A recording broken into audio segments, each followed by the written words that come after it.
सकळ मंगळाचे. शिखरवाडी निवासी भावात रामानंद चाललेली लक्ष्मण शक्ती गाव छोटं आहे, पण मला वाटते बऱ्याच दिवसापासून आणि चालू आहे. नामा म्हणे केशवराजा लीलाने चालवे माझ्या. जमलेल्या सर्व रामायण प्रेमीला त्याच्या चरणात मस्तक कथेकडे वळूया. योग्य पद्धतीनं या ठिकाणी आरंभ झालेला आहे आणि शेवट हा कळसाध्य आहे. 50-60 वय झालेले आहेत, त्या 70-80 वय झालेले आहेत, अगदी थोड्या वय राहिलेले आहेत. मस्तक हे पायावरी या वारकरी संतांच्या. एक स्वामी आहे, एक सेवक आहे, आणि संवाद हा सद्भक्ताचा सद्विचाराचा संवाद होतो. माय बापू, कुतर्क्याचा विवाद होत असतो.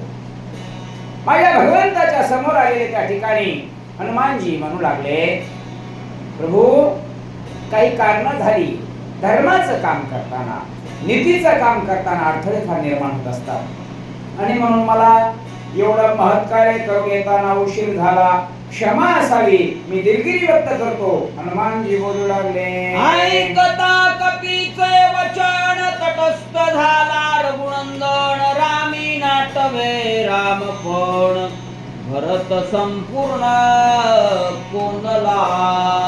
नको ब्रह्मज्ञान आत्मस्थिती भाव, हे भक्त तू देव ऐशे करी. भगवान परमात्म्याचा दूत हनुमानजी बोलत आहेत. प्रभू ऐकतायत, एकटक बघतायत, तटस्थ झाले. किंबहुना परिणाम काय झाला? भरत कोणला दोघांमध्ये. त्या भरताची भक्ती पाहिली, त्याचं वर्णन माझ्या हनुमंतरायाने केलं, आणि याचा अर्थ भगवान परमात्मे तटस्थ झाले, हनुमानजी तटस्थ झाले. कोण बोलतंय? कर्म काय करायचंय? विसर पडला गेला, मग काय घडलाय का?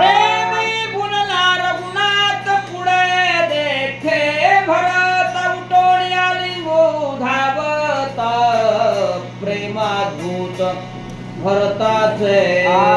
नंदीग्रामाच्या बाह्य प्रदेशामध्ये ज्या भगवंताचं भक्तीचं भजन करत होता माझा राज ऋषी भरत, आणि त्या भरताच्या भक्तीचं वर्णन माझ्या हनुमंतरायाच्या मुखामधून कुणी ऐकलं? प्रभू रामचंद्राने ऐकलं. माझ्या प्रभूला वाटलं माझा भरतच आलाय की काय, आणि म्हणून प्रेम असं असलं पाहिजे की ते आयुष्यातून कधीच निघून गेलं पाहिजे, असं प्रेम केलं पाहिजे. होय, आणि म्हणून तसं प्रेम माझ्या हनुमंतराया त्या भरतावरती माझ्या प्रभू रामचंद्राचं होतं, आणि वाटलं माझा भरत आलाय म्हणून लोटांगण त्या ठिकाणी मिठी मारू लागले प्रभू भगवान. मज लागी कष्टनासी व्रत तपे, सायासी उग्र कर्मे आचरलासे, उपवासी मद लागे. उग्र कर्म आहे, निश्चित उग्र कर्म आहेत माझ्या ऋषी भरताचे. कथेचा अन्वय आहे का? प्रभू रामचंद्राला असणारा त्या ठिकाणी वनवास होता. सीता माता सोबत आल्या होत्या. लक्ष्मणानं त्या ठिकाणी विचारधारा धारण केली, पण माझ्या ऋषी भरताला वनवास नव्हता. पण वनवास नसताना सुद्धा नंदीग्रामाचा जोपर्यंत माझा प्रभू भगवान अयोध्येत येत नाही, तोपर्यंत मी अयोध्येत पाऊल टाकणार नाही. याला भक्ती म्हणावं, याला विचार म्हणावं. माणसं इथं बसून ती अगदी कळली, जे बोलायचं नाही ते बोलतात आणि खोटंही बोलतात. विचार करा, त्यावेळेला भगवान म्हणतात हनुमंतरायाला समोर दर्शनी ठेवून उग्र कर्माचारला. किती दिवसाचा उपवास आहे, हे जीवाला उपदेश आहे का? भावाने कसं वागावं, भावाबद्दल कसं प्रेम असावं, याचं निरूपण सांगू लागले. आणि म्हणून त्या ठिकाणी बहुत दिवसाचा उपवास आहे. खूप कठीण असणारा श्रम केलंस रे भक्ता. हनुमंताला पाहून प्रभू बोलू लागले, म्हणतात दोघे करू भोजन सुंदर षड्रसे, राजान्न सांडी हे वल्कला भरण, करी परिधान दिव्य वस्त्रे. रामायण ऐकणारे माणसाने तरी ऐकलं पाहिजे का नाही? असं भाऊ आला, लांबून आला, असं जेवण केलंस का नाही, घरी आला, आंघोळ केलीस, एवढं तरी म्हणावं की नाही? रामायणातल्या माणसाने याचा आदर्श नाही घातला, रामायण सांगायचं नाही. हो, आधी केले मग सांगितले. ज्याने बोलावं तसं चालावं. उठ, भोजन करूया, सुंदर अशा प्रकारचा असणारा राजा षड्रस असं राजांना केलेलं आहे. अंगावरचे मलिन कपडे टाकून दे आणि सुंदर भूषण, कारण आपण सूर्यवंशी कुळातले आहात. जो उच्च कुळातला माणूस असतो त्याला भिकाऱ्यासारखं वागायचं नाही. वा. आणि त्याच्यासारखा शुद्ध भिकारी जगातला कोणताच नाही. ज्याला प्राप्त झाले त्याला त्याचा चांगला उपभोग घ्यायचा, वाईट करू नका. तुम्हाला जर त्या ठिकाणी अनेक प्रकाराने त्या ठिकाणी धनवान मिळाला असलं तर त्याचा गैरवापर करू नका. पण सत्कर्माला ते निश्चित लावा. भगवान परमात्मे त्या ठिकाणी माझा भरत आलाय असं समजून बोलू लागले. करी अभ्यंग मज्जान सोडी जटाचे बंधन रत्न खचित मुकुटाभरण सुंदर भूषण अंगीकारे. सुंदर भूषण का? ज्यानं त्यांना आपल्या परिस्थितीनं राहिलं पाहिजे. तर आम्ही शाळेत झालो, दात घासायचं नाही, डोकं विसरायचं नाही, हाताची नखं काढायची नाहीत. काय विद्यार्थ्यांनी आदर्श घ्यावा आमचा? कारण का गुरुजीचं निरीक्षण हे नकशिकांत विद्यार्थी करत असतात. होय. आणि म्हणून त्यांनी गुरुजी ते तसं राहिलंच पाहिजे आणि वागलं बी पाहिजे, राहिलंही पाहिजे. म्हणून सूर्यवंश कुळातले आम्ही राजा आहोत. 42 कुळे आमच्या असणार त्या ठिकाणी. वैकुंठाला नगरी नेलेले राज्य आमच्या मध्ये आहेत. म्हणून मोक्या डोक्यावरती मुकुट धारण कर, सुंदर वस्त्र अंगावरती परिधान कर. राजाचं वैभव राजाला शोभेला असं वाग. प्रभू भगवान माझ्या हनुमंताला भरत समजून बोल. भरत भावे कपीसी रामालिंगी हृदयसी देखतांगद सुग्रीवासे प्रेम उत्कर्षे संते. आणि म्हणून भक्तीमध्ये भावच पाहिजे. काही नरगे एक भावाची कारण तुका म्हणे आना विठोबाची. मग भक्ती विना, भक्तीमध्ये प्रेम नसेल तर ते कोरडं आहे. आणि म्हणून भक्तीमध्ये प्रेम लावा. प्रेम सुख दे, प्रेम सुख दे, प्रेमा विना नाही समाधान. संसार सुखाचा करायचा असेल प्रेम लागतं, परमार्थ सुखाचा करायचा असेल प्रेम लागतं. याच्याशिवाय जीवनात सुख नाही. या असल्या थोतांड लोकांच्या मागे लागून प्रेम कधी मिळत नसतं. हे भाव बघितला मला वाटलं की माझा भरतच आला हनुमंता समोर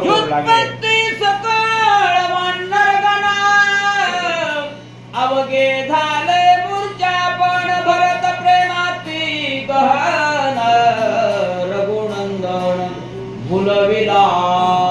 अरे रामाचा भाऊ भरत होता आणि भरताचा असणारा रामाचा सेवक हनुमंत होता. दोघं तिघं भुलले असतील. याच्यात नवल काय?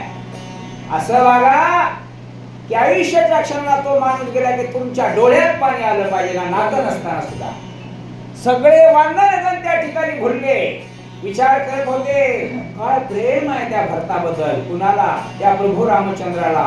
मर्यादा पुरुषोत्तम प्रभू रामचंद्र ज्याला म्हणतात. आणि त्याचं आपल्या भावाला एवढं का नसावं?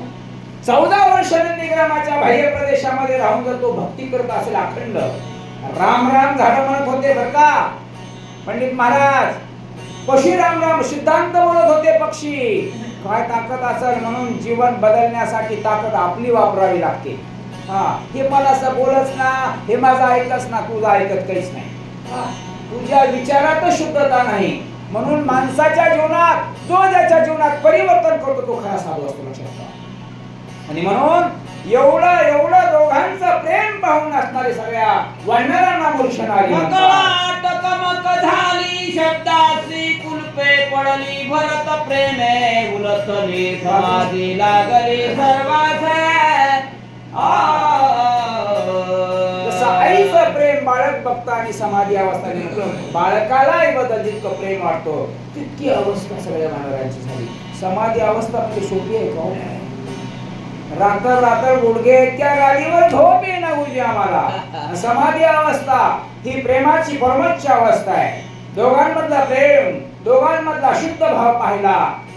सगळ्या जुत्पत्तींना समाधी अवस्था रामाला लागली, हनुमंताला लागली, वानर सैन्याला लागली. विभीषण शरणागत श्रीराम भजनी सावचित सत्वावस्था गिळोनी ते काय बोलत रामासे. ज्यामुळे आहेत परमात्म्यातले बरं का. मी एवढा कौतुक करावं असं वाटतंय तुमचं. शुद्ध भाव, चांगली वृत्ती, कुठेही जा, कुणी बोलवा न बोलवा, कळलं की जाता. आणि हो. खरं प्रेम हेच आहे आणि हो. खरी भक्ती हीच आहे. ऐका काय झालं, हे दोघं असणाऱ्या प्रेमामध्ये पडले, पण ज्यानं 3 गुणापैकी 1 गुण धारण केला होता तो विभीषण होता. सत्व गुण धारण केला होता. सत्व रज आणि तम हे 3 गुण आहेत. त्याच्यातला सगळ्यात सर्वोत्तम गुण हा सत्व गुण आहे. आणि मग भजनामध्ये सावध होतो असतो. जो कोण माणूस सावध असतो, जो सदा सावध असतो, तो सदा सुखी असतो. त्या भजनामध्ये नित्य सावध असलेला विभीषण तिथं होता. शरणागत होता, शरणागत होता, पण त्याची भक्ती आलोट माझ्या प्रभू रामचंद्रावर होती. त्या विभीषण असणारा त्या ठिकाणी दोघांचा संवाद कसा कसा होतो ऐकू म्हणतात. श्रीरामा पाहे सावधान विसरून या रामायण आलिंगिला कपिनंदन कार्याठवण तुझं नाहे. मी वारंवार सांगतो सद्भक्तो, चांगली कामं चांगले विचार प्रकट करण्यासाठी वयाची मर्यादा नाही, या ठिकाणी लिंगाची मर्यादा नाही. चांगलं कर्म कुणीही सांगू शकतं. विभीषण शरणागत होता, पण तो विभीषण माझ्या प्रभू रामचंद्राला म्हणू लागले, प्रभू विसरून या रामायण. किती काम करायचंय. सामान्य माणसाला नका काही करू द्या, पण जबाबदारीच्या माणसाला आपल्या जबाबदाऱ्या सांभाळाव्या लागतात. निश्चित आहे. तुम्ही कोण आहात? मर्यादा पुरुषोत्तम आहात. नवग्रहाची बेडी तोडवायच्या, देवाची बांधवडी सोडवायच्या, राम राज्याची उडी उभा करायच्या. रामायणाला विसरलात का? उठा. भरत प्रेमी भुलालासी भरत मनोनी कपिसी आलिंगोने राहिलासे निज कार्यासी विसरोने. जे जागे करतात त्याला संत म्हणतात, जे जागे करतात त्याला भक्त म्हणतात, विवेकशील म्हणतात. विसरलात तुम्ही कुणाला? हे सगळं महत्कार्य हाताने करायचे तुमच्या. राम भरत नव्हे, तो हनुमान आहे. कारण वेळेच्या वेळेला जागृती अवस्थेमध्ये आणणारा तो खरा आपला जीवनातला चालक आणि मालक असतो. मायबापो कोणी असू द्या, जो योग्य मार्गदर्शन करतोय तो आपला गुरु असतो, लक्षात ठेवा. आणि म्हणून प्रभू रामचंद्राला म्हणू लागले, तो भरत नव्हे, हनुमान आहे. मिठी मारू नका, मिठी सोडा. विभीषणाचे वचन ऐकोनी हनुमान जान स्वय झाला सावधान रघुनंदना विनवितो. शरणागतांना मार्गदर्शन करावं, माझ्या प्रभूने सावध व्हावं. सांगा मग, शरणागत साधारण होता का? नाही. विभीषणाचं वचन माझ्या प्रभू रामचंद्राने पाहिलं, डोळे उघडले. अरे होतंय असं कधी कधी बरं का. आणि म्हणून कोणीही माणसाला कधीच कमी समजायचं नाही. नाही. ज्याच्या त्याच्या परीनं तो आपापल्या परीनं ज्ञानी आणि हुशार असतोच. कधी कधी हे बघा, कधी कधी कोणातलं अज्ञान असेल, काही जणांना त्याच्यात पूर्वज्ञान पूर्णत्वाला ज्ञान प्राप्त झाले असेल म्हणून तो अज्ञानी आहे असा नाही. आणि म्हणून डोळे उघडले, प्रभू म्हणतात काय अवस्था झाली माझी, ऐका. मी ऐके रघुनंदन भरत नवे हनुमान जान आलो पर्वत घेऊन औषधी घण जेथे असते. विभीषणाने सावध केलं. हनुमान म्हणले आपलं ते थोडं चुकलं की काय. त्यावेळेस प्रभू भगवंताच्या पायाशी 2 हस्तक 1 मस्तक जोडला आणि म्हणू लागले, हनुमंत म्हणतात, भगवंता मी भरत नव्हे, मी हनुमान आहे. मला जे पाठवलं होतं ना, भिक्षापात्र पुढे धरून जीवनदाता हो तू बापा, आणि तो हनुमान आलाय. त्या लक्ष्मणाला उठवण्यासाठी हा पर्वत आणलाय. भगवंताच्या समोर आपलं मत हनुमान जाती प्रेमाची वेळ नेणे कार्याची गोष्टी सांगितली भरताचे तेने श्रीरामची भुलला. आणि म्हणून माणसाला नुसतं भुलवायचं नाही. त्याच्यामधलं प्रेम, त्याच्यामधले विचार, त्याच्यामधली शुद्धता ज्या दिवशी पूर्णत्वाला जाते त्यावेळेस माणसाला भुला म्हणायची गरज, आपोआप असणारा भुलत असतो. आणि मग वेळ जाते प्रेमाची आहे का. प्रेम एवढं होतं म्हणून तर माझ्या भरताना सांगितलं होतं, माझा राम 14 वर्ष पूर्णत्वाला होऊन गेल्याशिवाय मी अयोध्येत पाऊल टाकणार नाही. आणि म्हणून आम्ही दोघं भुललो, क्षमा असावी. शक्ती भेदे सौमित्र दान पडीला सेवी सज्ञयासी करावे सावधान रावण कंदन करावया. घरातल्या कारभाराला अनेक लोक बोलत असतात बरं का, कामही त्याच्या पाठीमागे भरपूर असतात. तसं तुम्ही जगाचे मायबाप आहात. महत् कार्य करायचे, दुर्जनाचा संहार करायचा आहे, अनिती संपवायच्या, हो. धर्माचं रक्षण करायचंय, राम राज्याची उडवा करायच्या आणि त्या सीतेला रावणाच्या हातातून काढून आणून त्याचा दरबार काळ बनायचा आहे.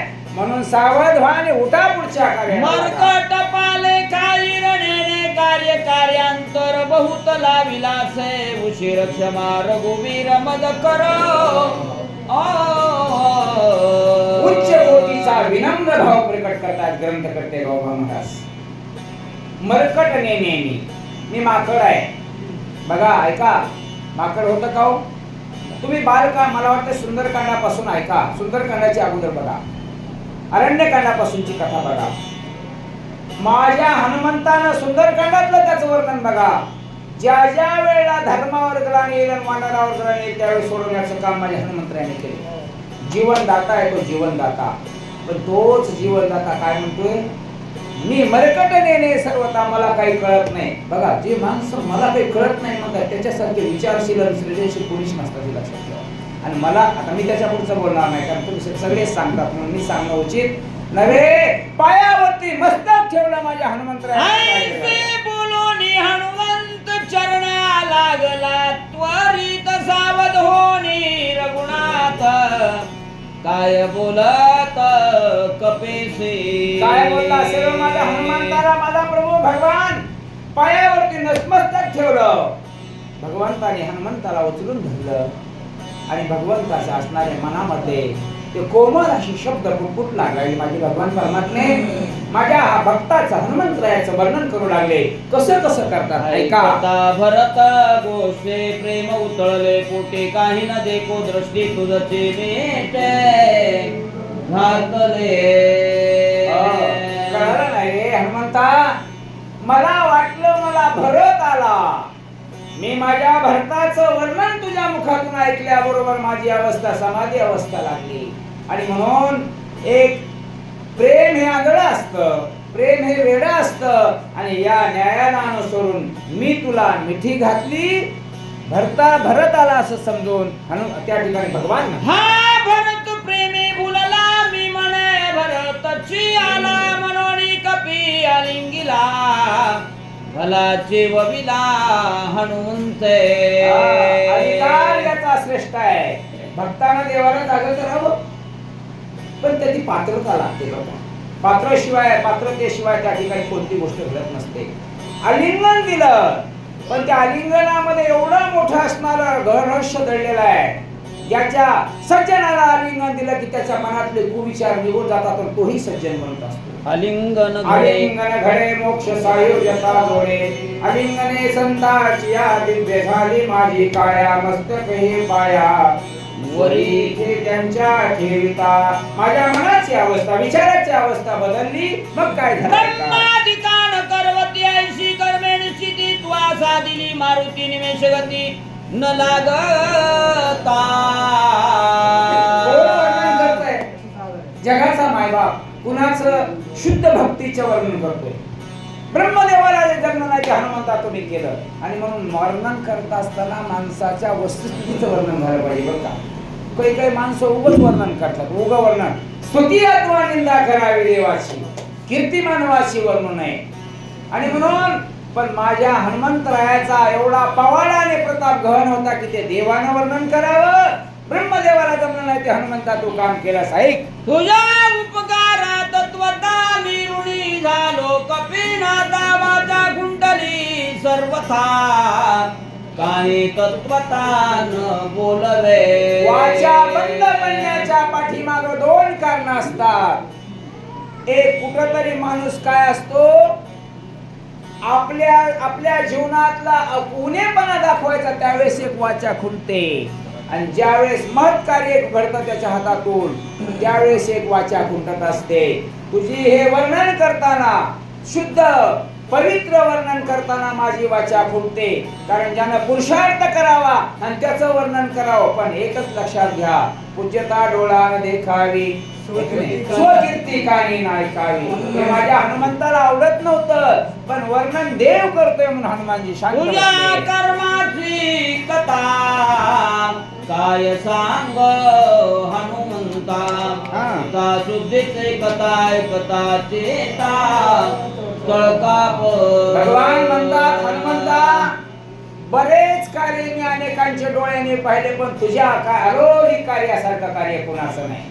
सीतेची शुद्धी करताना काय काय पुरुषार्थ केलास, लंकेमध्ये कसा गेलास, 400 कोसाचा समुद्र कसा उडला, एक वर्णन करताना माझी भाषा बंद पडते.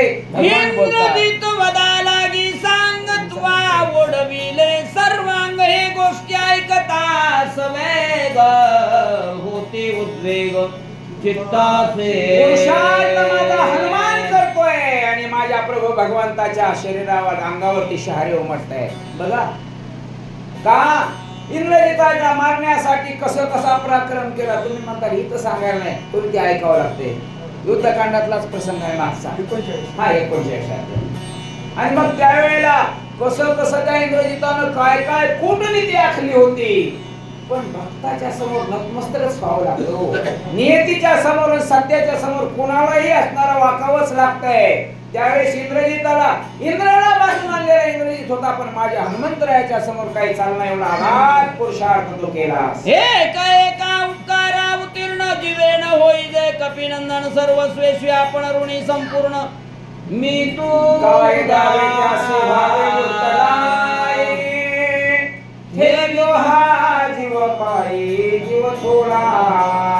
बस हनुमंता, एका कर्माचा एका उपकाराचं वर्णनच होत नाही. अवर्णनीय असं कार्य तुझं आहे, म्हणून तुझ्या पायावरती नतमस्तक होतो. प्रभू भगवान नतमस्तक होतो. काही न बोलावे सर्वता मनोरी चरणी ठेविला माता. ये रे वारुणी तत्वता चरण रघुनाथाचे वंदिले. काय भक्तीच्या त्या वाटा मददावाल्या सुवाटा. जगाच्या मायबापानं आपल्या भक्ताच्या पाया पडावं पाहू. त्यावेळेस प्रभू भगवान खाली वाकले. हनुमानजी म्हणाले, मी पायी काय सेवक, माझ्या पायाला का हात वरच्यावर उचलले. भगवंताचं दर्शन. राम मारुती वृत्तांत देखता झाला विस्मित. सुषेण वैद्यराज तेत त्याशी बोलत सुग्रीवा. प्रेमात बुडाले, प्रेमाच्या डोहात बुडून गेले. सुषेण वैद्यराज बघत होते. सुग्रीव राजा म्हणाले, काय बघतो सुषेणा. दोघं वेळे झालेत, पण शहाण्याने बाजूच्यानी सावध केलं पाहिजे सुग्रीवाला. त्या ठिकाणी सुग्रीव राजाला हनुमानजी काय म्हणू लागले ऐकायला. विठ्ठल ज्ञानदेव तुकाराम भगवान की जय. जय.